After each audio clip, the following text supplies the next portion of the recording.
నమస్తే అందరికీ welcome to భాగ్య వంటిల్లు. ఈరోజు ఉలవకట్టతో మీ ముందుకు వచ్చేసానండి. దీనికోసం ముందుగా 2 టీ స్పూన్స్ ఉలవ పిండి తీసుకొని చక్కగా వాటర్ పోసి బొంబాయి చట్నీ కన్సిస్టెన్సీలో మనం ఈ విధంగా కలుపుకోవాలండి. కలుపుకొని పక్కన పెట్టుకొని నిమ్మకాయ సైజంత చింతపండు తీసుకొని కడుక్కొని మనం ఒక 10 మినిట్స్ నానబెట్టుకొని దాని రసం తీసి వడకట్టుకొని పక్కన పెట్టుకొని దాంట్లో ముందుగా మనం రెడీ చేసుకున్న ఉలవకట్టు మిశ్రమాన్ని కలిపి దాంట్లోనే 1/2 టీ స్పూన్ పసుపు, 1/2 టీ స్పూన్ కారం, అలాగే రుచికి తగినంత సాల్ట్ వేసి బాగా కలుపుకొని పక్కన పెట్టుకోవాలండి.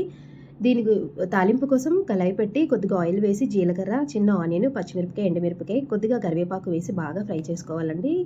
ఈ స్టేజ్లోనే దంచిన వెల్లుల్లి రెబ్బలు 4-5 కూడా వేసుకొని బాగా ఫ్రై చేసుకొని, అలాగే ఒక పెద్ద టొమాటో ప్యూరీ తీసుకొని దాన్ని కూడా యాడ్ చేసుకొని కొద్దిగా పసుపు, కొంచెం సాల్ట్ వేసుకొని బాగా ఫ్రై చేసుకోవాలండి. ఇక్కడ ఆయిల్ పైకి తేరిన టైంలోని మనం ముందుగా రెడీ చేసుకున్న ఉలవచారుని ఇక్కడ యాడ్ చేసుకోవాలండి.